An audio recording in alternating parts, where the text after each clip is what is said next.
Un incontro preliminare si è svolto ieri presso l'Aula del Consiglio Comunale di Realmonte al fine di arrivare alla firma del protocollo d'intesa prevista per il prossimo 20 luglio tra il Comune di Realmonte, l'Assessorato regionale al turismo e la Svimed di Ragusa, al fine di avviare il progetto denominato Consumeless Med, che mira a sviluppare tra la comunità locale, le aziende turistiche il concetto di turismo ecosostenibile, dando alle imprese locali la possibilità di migliorare le proprie performance turistiche. Sì, siamo qui come Dipartimento Turismo della Regione Siciliana per avviare con il Comune di Realmonte il progetto denominato Consumeless Med, che mira a sviluppare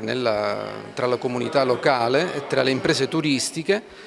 ad affermare il concetto di turismo sostenibile, quindi svilupperà alcune pratiche che permetteranno alle imprese di migliorare le performance sotto il punto di vista della sostenibilità dei loro servizi e quindi di creare un'immagine certamente migliore nei confronti dei turisti, che sappiamo essere in progressiva crescita soprattutto in questo territorio. L'amministrazione mostra molta soddisfazione per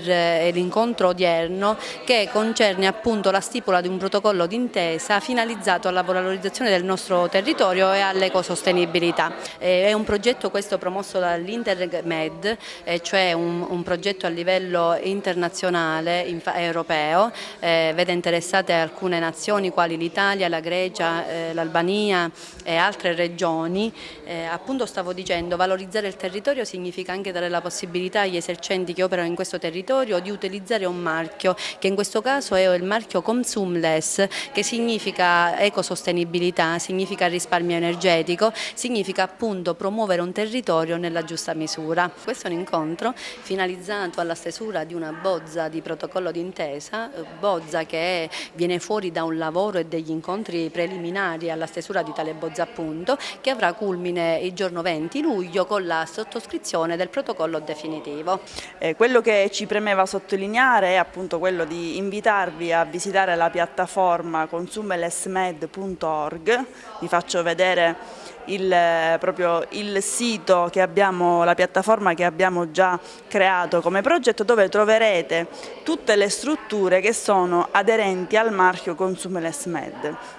che è un marchio appunto turistico territoriale che vuole includere tutte quelle strutture che vogliono avviare o che hanno già avviato un percorso di sostenibilità nel territorio e quindi fanno già delle